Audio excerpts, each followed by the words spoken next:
Hi, you can call me Kalle. I played through this game before with 4 white mages and they fared surprisingly well. So why not use their offensive counterpart? Thereby, I present to you Final Fantasy I Pixel Remastered, with 4 black mages. Enjoy! Before getting into the run itself, it's time to talk a bit about what black mages can do. They basically are glass cannons, which means that they hit hard, but they also get hit pretty hard, so they tend to die fairly quickly. Luckily, that's mitigated by the fact that you can avoid that if the enemies get defeated before they have a chance to strike. And black mages are decently fast, so they can do that. Or if MP become a problem, they can always flee. Here's the list of the magic they can use. Not much is worth mentioning, I will mainly rely upon the elemental lines, Fire, Thunder and Blizzard, since the other stuff is basically worthless, as normal mobs die in a couple of casts, while most of the bosses are just straight up immune to ailments.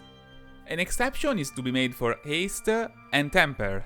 The first basically doubles the damage of normal attacks, while the second is a buff to strength that can be stacked. That pretty much does it, and we can move to the equipment.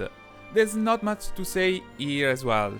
The armor selection is really bad except for the ribbons that every class can use, and the weapons are not much better. The only good thing is the Masamune, and once again, every single class in this game is able to equip it. Not like weapons would matter that much, given that magic will be the main source of damage for most of the game. And speaking about the game, well, I can start now. After naming the character, I start in Cornelia, and I go to talk to the king immediately. He tells the party that they'll need to save his daughter, Sarah, from Garland, and that he is at the Chaos Shrine. Time to head there then, but not before a short stop at the Black Magic store, as I'll need black magic in order, well, to deal damage. I buy a bit of everything just to be safe, then I proceed straight to the boss. And just a tiny bit after meeting Garland, I also meet the first death of this run. Great way to start the game, isn't it? Truth be told, it was just luck. Or rather, lack of luck. Anyway, the second attempt goes way better, and no one even dies. Besides Garland, of course. But did he actually? Well, we'll find out. I save the princess, and I am allowed to proceed to Pravoka, where there is a fight with 9 pirates. The mages don't really have a lot of HP, nor they have access to AoE damaging spells right now, so I had to rely upon Blind and Sleep, and it will be the last time I do so. I managed to win by sheer luck, but I take it. And I'll also take the ship that the pirates are giving me. With that, I will head to Helfheim, the land of the elves. But not before a short detour to Mount Durgar in order to steal some money from the dwarves. They don't really care that much about it. And I need a lot of money, because Helfheim has the 3rd tier of spells. I still have to grind a bit in order to buy some copies of Tundara. But levels at this point of the game aren't really bad, so it's like hitting 2 birds with 1 stone. When I'm ready, I head towards the Marsh Cave. There's not much to say about the dungeon, enemies are pretty easy to defeat given that I have access to AoE magic.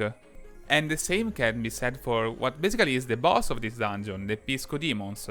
They hit hard and they even managed to one-shot one of my characters. But then they all succumbed to Tundara, given that it's a pretty strong spell, and they don't have that many HP. Overall the fight was pretty easy. With them defeated I have access to the crown, and I can start a long chain of fetch quests. The first thing I have to do is to bring it to the king in the Western Keep, who is actually an enemy, Astos, the Dark Elf, and wants to stop the party. And oh boy, he does. Not only because he puts the party to sleep, but also because, well, then he hits them with pretty strong magic, which simply means death. I decided to try again and my second attempt goes better. He wastes a turn trying to blind the party, which is basically worthless given that they will never attack physically, at least for the time being.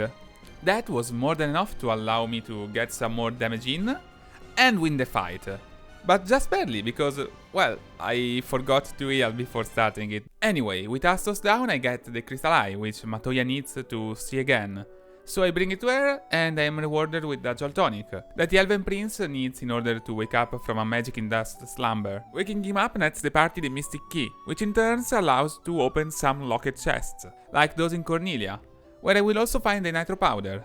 And that is needed by the dwarves back in Mount Durgar in order to change the scenery a bit, but I'll let you see by yourself.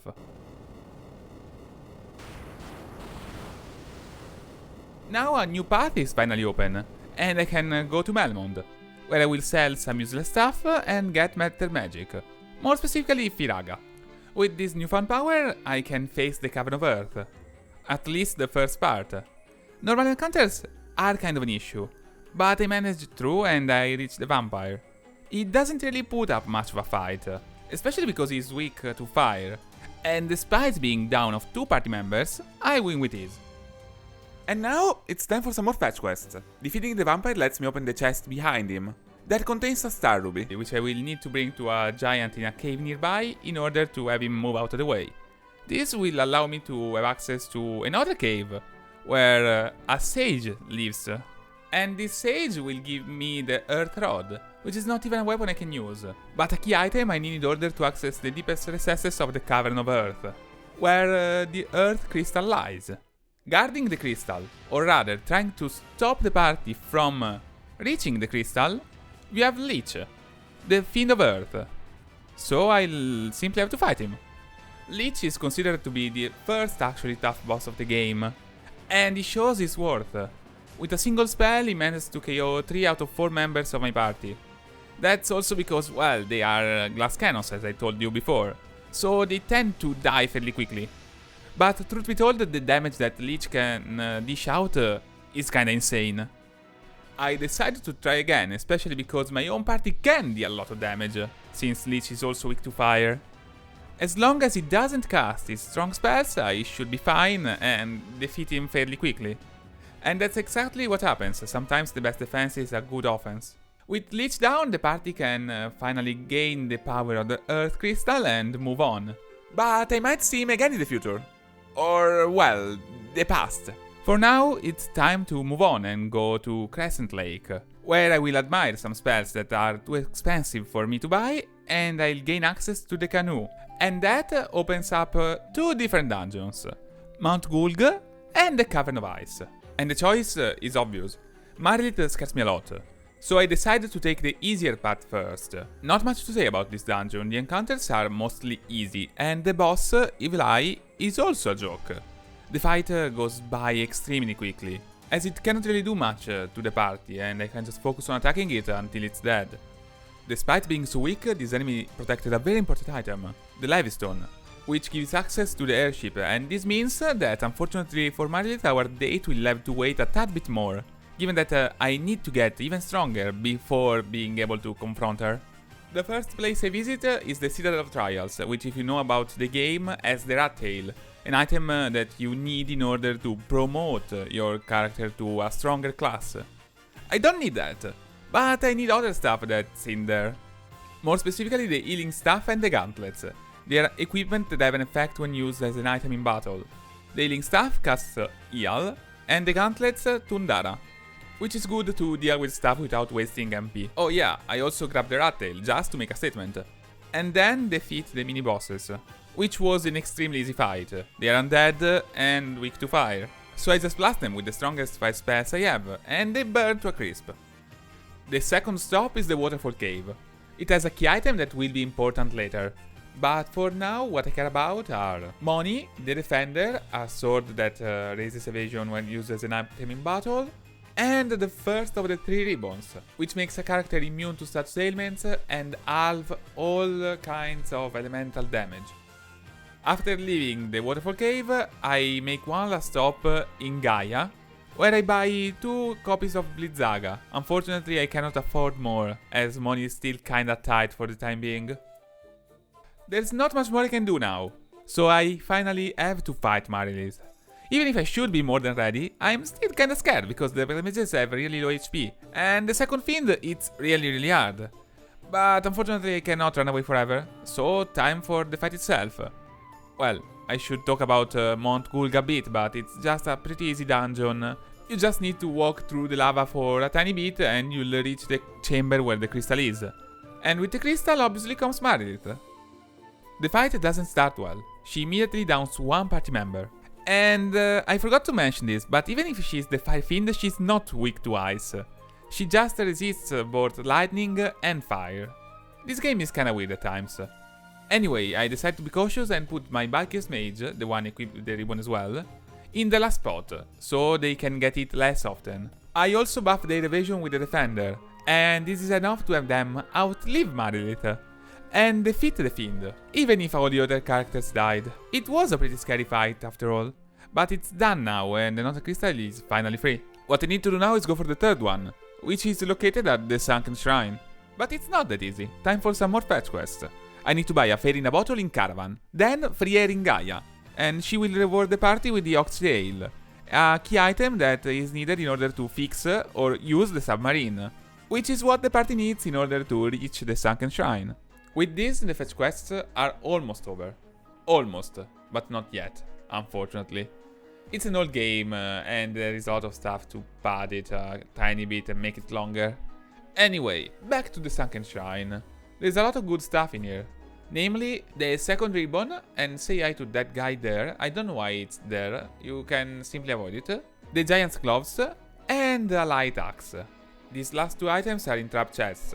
There's not much to worry about, though the enemies are extremely easy, especially with 4 black mages that can just melt every kind of normal encounter.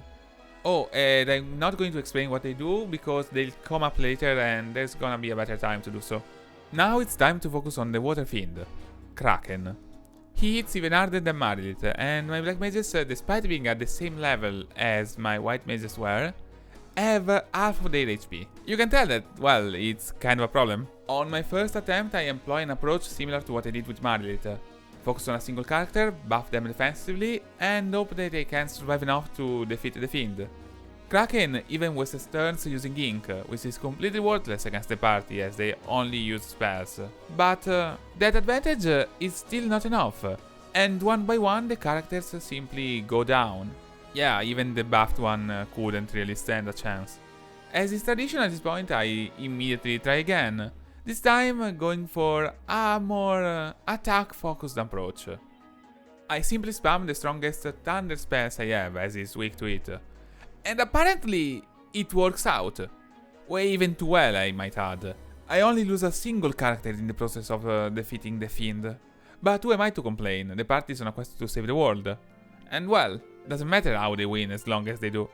Usually at this point I would just leave the dungeon, but this time I need to stay there a tiny bit more. And go to visit the mermaids, in order to borrow some of their stuff. I'm sure they won't mind, the party saved them after all. There is a single piece of equipment, the diamond armlet, that the black mages can wear. It's a one-off and is the strongest armor they can use. Then there's a lot of diamond stuff that unfortunately is not really worth that much to us. But merchants say otherwise. Then there's also the Rosetta Stone, a key item needed to learn a new language, but unfortunately the party cannot do it on its own. So time to go to Melmond and give it to Dr. Rune, which will teach them Lufinian. And now the polyglot party can finally go to Lufinia and actually understand what the people there say. Even though they don't really care that much and I'll just need to talk to the guy on the bottom right in order to get the last key item of this game. The chime. With that, the fetch quests are completely over, and I'm getting even closer to the final stretch of the game. So time to go to the Mirage Tower, which I can finally access. It is a pretty short dungeon, but it has some interesting stuff in it. On the first floor there is an healing helm that, as the name implies, casts heal when used as an item in battle, and that recovers up to 40 HP to the whole party. Then on the second floor there is Thor's hammer, which casts Tundara instead. And that's actually it. The Mirage Tower, in truth, is just the entrance to the next dungeon, the Flying Fortress. But before that, the party will need to defeat a really weak mini-boss, a blue dragon, that doesn't really put up much of a fight and just goes down to their magic. After frying that enemy, it's just a matter of running into the teleporter, which, well, will teleport the party into the sky, where the Flying Fortress is. I mean, it's called like that for a reason. Anyway, it has a lot of good stuff. The Razor, which casts Scourge, a spell that has a chance to insta-kill enemies. A second Healing Helm. The third and last Ribbon. A black and a white robe that cannot be equipped by the party, but can be used as items in battle. And they cast Blizzara and Invisira, which is an evasion buff that does not stack. Then there's also the Protect Cloak, the only shield the party can use. It's always good to have more defense, so yeah, there's that.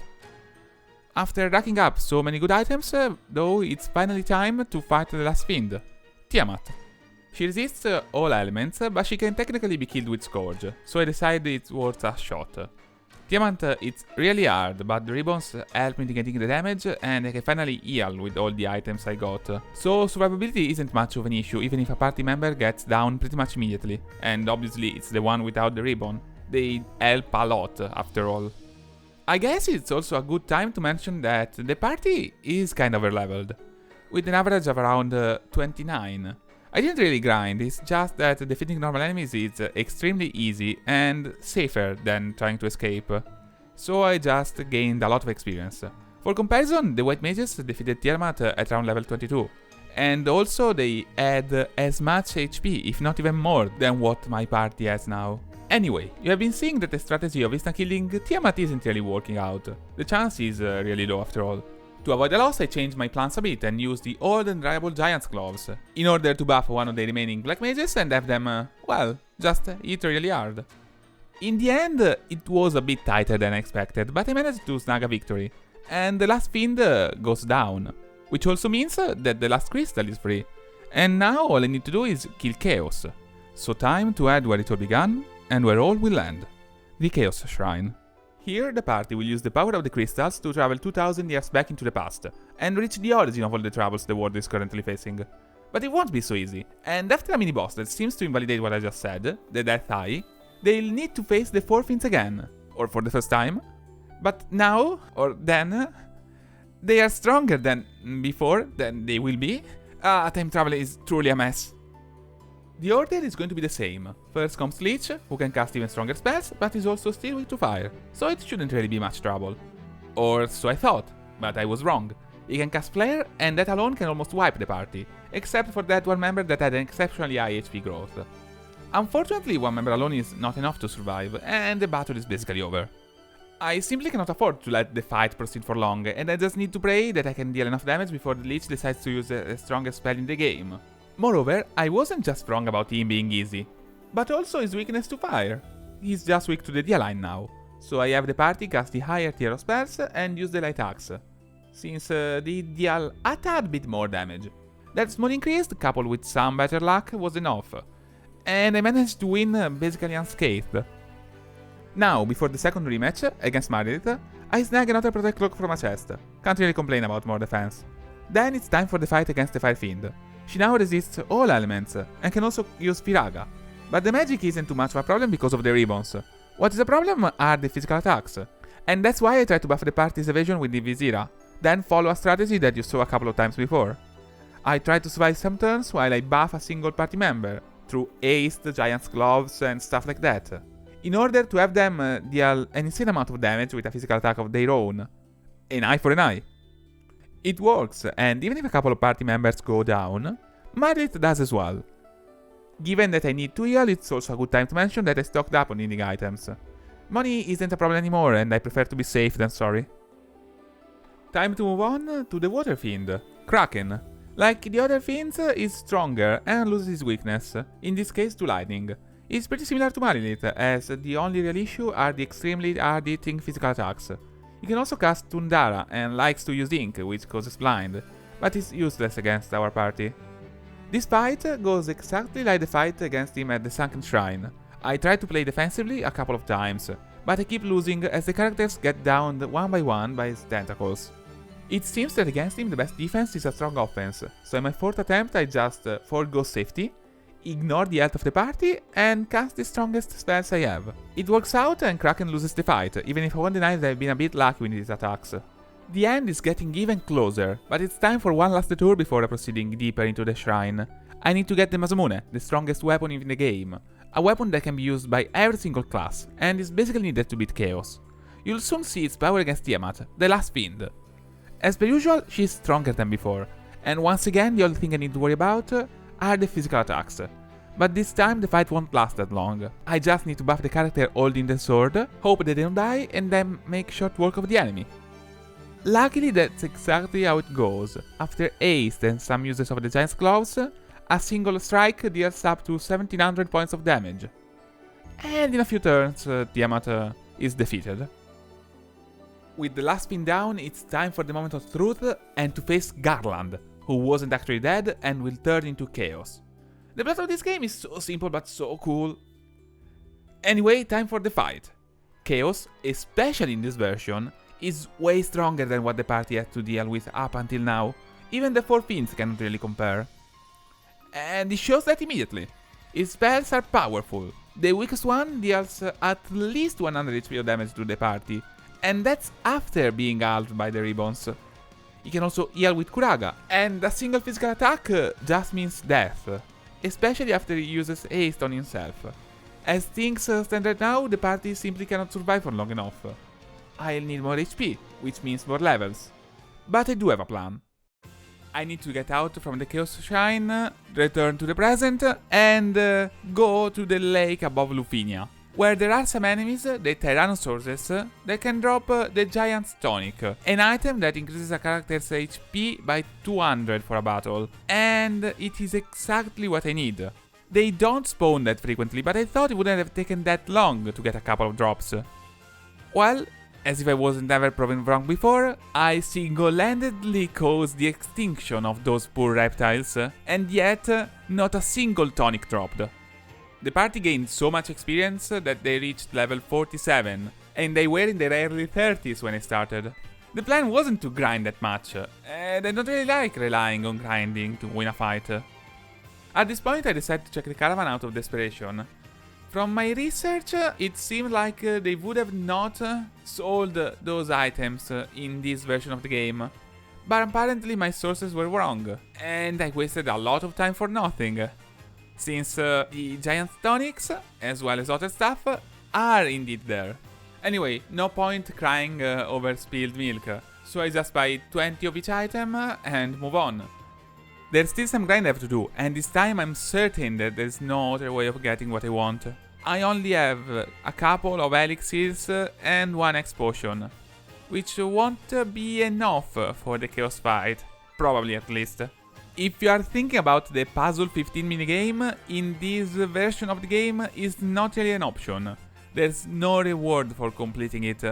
And I'm terrible at it anyway. I wouldn't be able to beat it fast enough to get the prize I need.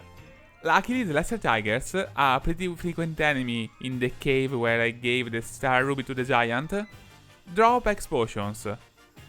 And it doesn't take long for me to rack up 9 of them. Now I'm more than ready for Chaos, so time to go back in time and face him for what hopefully will be our last encounter. I start the fight with a character petrified, so that they can absorb the physical attacks, as a petrified party member still counts as a valid target but doesn't take any damage. Chaos' magic isn't as dangerous as before, not just because the party has more HP, but also because they have a higher magic defense, which isn't a stat that is shown but exists, and works on thresholds. All the levels they gained brought them to the highest one, which means less damage overall. So the grinding wasn't completely worthless. I buffed the character with Masamune with everything I have. Giant Tonics, Strength Tonics, Protect Drinks, Haste, all of that while I tank Chaos' attacks. He can still hit fairly hard, but at this point the party is way too strong to lose. And despite one member going down, I managed to fully set up. And I can start hitting for up to 3k HP of damage. As long as Chaos doesn't heal too often, or I don't run out of X potions, I simply cannot lose. The character with the Masamune is basically self-sufficient, and it's just a matter of time now. Time which is cut short. Chaos doesn't want to heal, so it only takes a few turns to bring his 20k HP to 0 and save the world. I should be happy the party defeated Chaos, brought peace to the world and whatnot. But truth be told, I am not. The fight felt quite anticlimactic. I mean, it would have been kinda the same even at a lower level because of how strong some items are. It just would have been harder to set up properly. But I would have felt more accomplished if I did that. Maybe it's just me and my dislike for grinding too much and leveling too much and stuff like that, and relying just on that. Anyway, besides this small pet peeve of mine, overall the run has been really nice and quite different from the White Mages one. I can't really complain about that. Hopefully you have enjoyed it as much as I did. And that's it. If you have anything to say, if you feel like me, or if you don't, please. I'm open to any kind of criticism. If you have anything to say about how I made this video and whatnot, do that as well. I'm always trying to improve myself. That's all. Bye.